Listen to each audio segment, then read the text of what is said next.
I'm going to be given a brutally honest review of Operation Harsh Doorstop because at the end of the day, it doesn't matter how much a product costs, it doesn't matter who developed it or how it was funded. Even if it's early access, it doesn't matter. It's still out there to be played by the public. The developers have said that this game is in a good enough state to put out. And when it comes to Operation Harsh Doorstop, I'm going to be looking at this project in two different areas. Like the first area will be the game itself, and the second will be the mod support for it.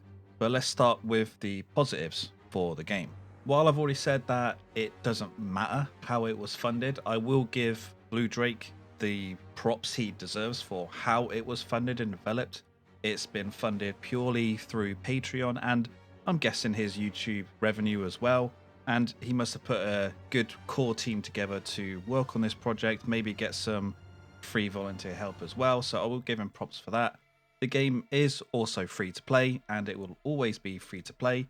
So again, to use the money you've made through YouTube and by the money you've been given through Patreon to then release this game for free, I think, that is a big positive. Also, the game comes with content for World War One, World War Two, Vietnam, Cold War, and like modern or current periods. And I don't think there's any game out there that's ever done that. So that deserves a big positive. And also the fact that it has a really open modding support. A lot of games, when they do get mod support added to them, they will be purposely restricted to not allow the modders to really do what they want. But with Operation Harsh Doorstop, what I believe and what Bluedrak has said is that the modders can pretty much do whatever they want. They can even pretty much rip out a lot of the base code for the game and make something themselves. What a lot of games will do with modern tools is because of these restrictions they put in place, they don't want modders to be able to put certain content or inject certain stuff into the base game because the devs will be creating DLC that they want you to buy. But again, with Harsh Doorstop, they can just do whatever they want. People have already made third-person mods. Helicopters are being added, and in the base game at the moment, there's no vehicles, so people are creating the helicopters and the physics for it from scratch. I would say that generally the movement and gunplay is okay. There is vaulting in the game, but it's a little bit iffy at the moment.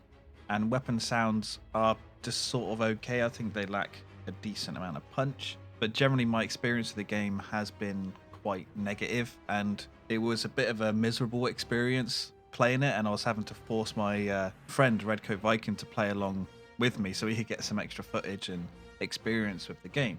I'm one of these people that will always say gameplay over graphics, because if your core game plays extremely well, then really you can get away with having worse graphics, but you can still criticize them. And I wouldn't say they're bad or terrible in Harsh Doorstop, but they are dated. They look and just sort of feel extremely dated. Now, what I'll quickly do is put some side-by-side comparisons here to show you some of the World War One, Two, Vietnam, Cold War, and modern maps alongside some older games in those time periods.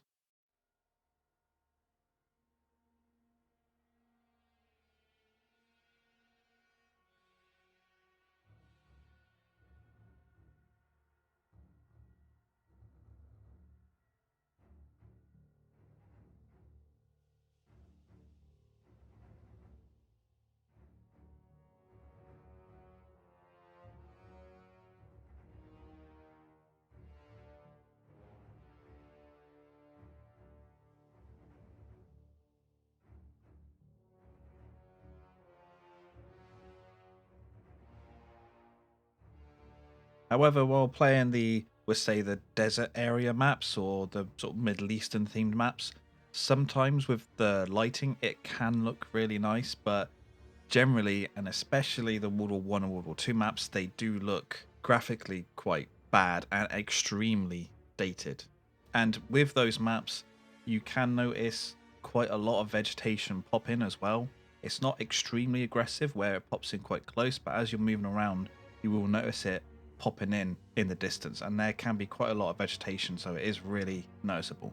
And with a first-person shooter, you need good gunplay, so let's take a look at the gunplay. And while I said earlier that the gunplay is kind of okay, and it is, it's nothing outstanding, I think Insurgency Sandstorm has probably some of the best gunplay out there, especially in the sort of hardcore tactical genre. The weapon balancing in Harsh Doorstop seems way off. So the bolt action rifles in World War One and World War Two, they recycle the bolt extremely slowly, and I'm coming from mainly Hell Let Loose, where you can use quite a lot of bolt action rifles, and they just cycle the round in so much quicker. So coming into this, it feels way too slow. And I found one of the most effective things to do in that era is just to grab an MG42 or a Browning machine gun and just walk around iron sighted up, and you can just mow down people so easily because there's not a lot of recoil really. I think that really needs to be changed. I did come across a bug that sometimes the guns just wouldn't fire. They were fully reloaded, but they just didn't fire. And I would say that all the games in some way are kind of bugged, or there's like a massive desync issue with the game, because when you're just shooting your weapon, the bullets will just come out delayed from your weapon. If you start strafing just in one direction and shooting, you can see how delayed the bullets come out, and it feels like that the bullets come out of your character's face and not your gun. That's a very old school way of how guns used to work in games. But nowadays, the bullets should come out from where your gun is, not just appear from your character model. Also, there's extreme bullet drop in this game. Now, in most tactical and hardcore shooters, you do have a form of weapon sighting where your weapon will be zeroed, I should probably say, to 100 meters. So where you're aiming, if that point is 100 meters and you shoot, your bullet will hit that spot, and afterwards the bullet will dip down. But in Harsh Doorstop, the bullet drop happens as soon as you fire. So you could be shooting someone who's 50, 100 meters away from you, or somewhere in between, and you will need to aim above them if you want to get a headshot because of the extreme bullet drop. We're talking Call of Duty levels of bullet drop here. It's not a good look, especially in a hardcore or tactical shooter. They really need to adjust the bullet drop in this game. I think some of the weapons in the game are quite comically broken, and I'm hoping this is a bug. I've mainly noticed this so far with the pistol. I haven't tested out all the weapons in the game because there are so many, which is a good thing. There's so many different weapons because of the different eras.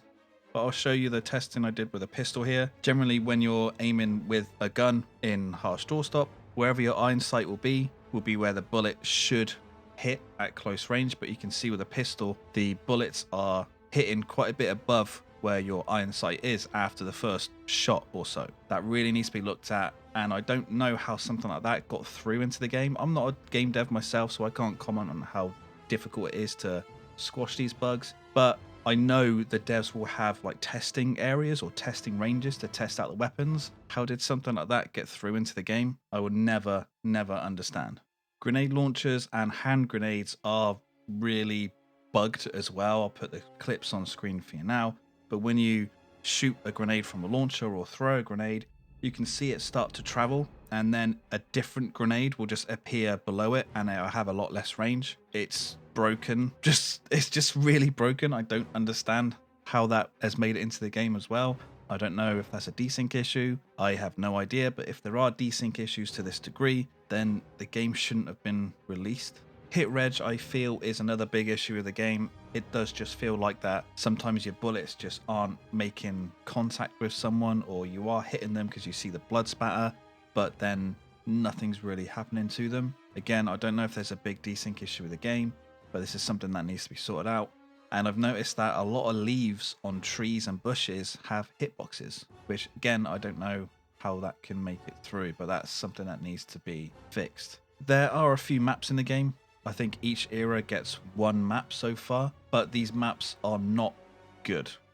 They look incredibly dated because of the graphics, which I mentioned earlier. They are not fun to play, and the general design and how they feel really screams of like 10 years ago or longer.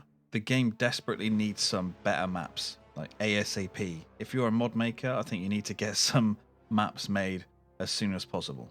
And on the maps, you're generally playing like a conquest variant, whether it's all fighting from different sides of the map to just capture all the points that you can, or if it's like a offense v defense mode. But some of the maps can be quite sizable, and one issue that the game has is I reckon some people may even call it a walking simulator, because you can only spawn not on your most forward point, but the point behind it. So when you die, you do have to make quite a bit of a run back to get back into the combat. There is no buildable spawn points in this game at all.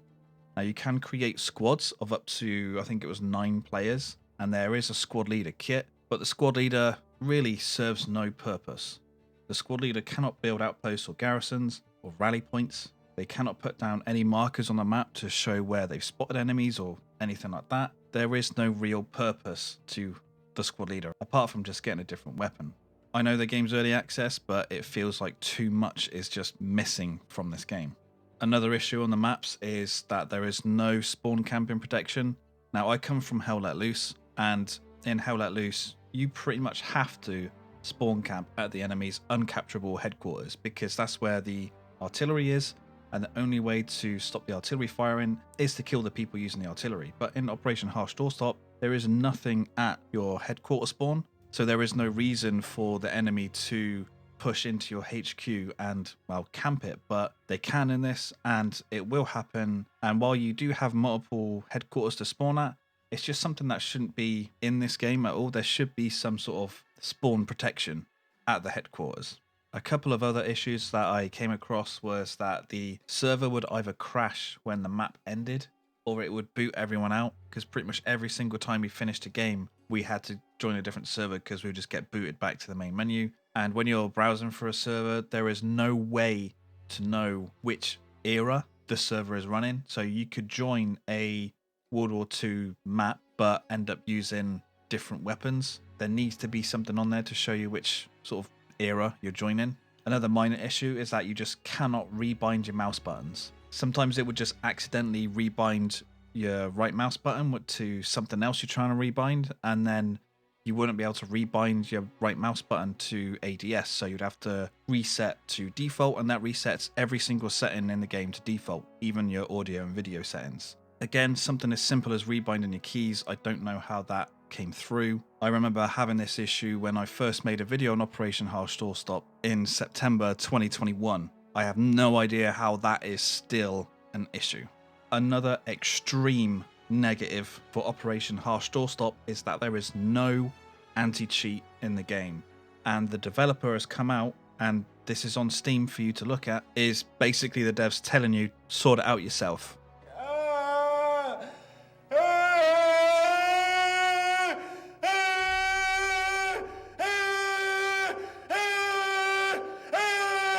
How can you release a game with no anti-cheat in this year? Think of how many cheaters there are on games that you actually have to pay for, and then you're releasing a free product which will have even more cheaters, and you're just saying, now you're not going to do anything about it. That is absolutely ridiculous. They're relying on server owners to ban cheaters, to create whitelists, or maybe to create like a community of server owners behind the scenes, which I know is something that has been done in Hell Let Loose, because I admin a few servers in Hell Let Loose. But to have no anti-cheat is ridiculous. I don't think you're ever going to have admins available 24/7 to ban cheaters. The devs really need to get some sort of anti-cheat solution into the game. So I know I've spent quite a bit of time shitting on the game a bit, but that's because that's my honest opinion. I'm not a fan of this game. If you're going to play this game for World War One, I'm going to question you, like, why would you? Because there are much better World War games out there. Verdun, Tannenberg, Isonzo, I would even recommend Beyond the Wire over this. World War II, you have Hell Let Loose Postscriptum. For Vietnam, well, there's not a big selection there. Rising Storm 2 Vietnam is an incredible game. And for the Cold War or modern periods, I'll lump them together. You've got Insurgency Sandstorm, Squad, and probably many others. I don't think there is a reason to play Operation Harsh Doorstop. But that kind of leads us onto the modding side of Operation Harsh Doorstop. Because of how open the modding is, I think there could be a lot of different mods created for this game that have so many different features, so many different content, that adds so much extra stuff into the game that it could be worth keeping an eye on, and I will be keeping an eye on it. I won't be playing the base game again. I have no reason to. I've got much better games to play already. And I believe you guys, if you're interested in the tactical hardcore genre, you will have some of those games I've already talked about. But yeah, the potential for the mods that could come could be, you know, really, really high. But if the base game isn't good and people don't want to play it, these modders that could create great content for it, if they check out Steam charts and see that the player base is just so low, then why would they make something for that game and not just mod a game that has a much higher player base? I've seen a lot of people make mods for like Beyond the Wire and Postscriptum. Beyond the Wire I'm not really a fan of. Postscriptum, that is a really great game, but the player count is really low, so it feels like a lot of people won't ever experience these mods. And I've got that same feeling for Operation Harsh Doorstop. If you didn't know, it does have built-in Steam Workshop support for these mods, which is awesome. But yeah, will there be players to actually play these mods? However, like I've said, I'm not going to play the game again, and I wouldn't really recommend it. It is still free, so try it out. You might enjoy it. You might have an underpowered system that could handle this game better than some of the other games I previously mentioned. I mean, it's not going to cost you anything, and like the devs have said, it's going to be free forever with no microtransactions, no paid DLC. Are you sure about that? Oh, it does look like they are selling early access to some DLC, which I would say is a big negative. Even if it is just early access, I mean, you've got an early access game with early access DLC. That's stupid, honestly. And you're selling different like maps and content, which is going to split your player base. Again, that's just stupid. So that's all I have to say on Operation Harsh Doorstop. However, like I said, I will be keeping an eye on the game because of the potential for the mods, but I'm not really going to be playing the base game again. Let me know what you think of the game down below. Are you making any mods for it? Have you seen any good mods? Give the video a like if you liked it, dislike if you didn't. Thank you for watching, and I'll see you on the next one.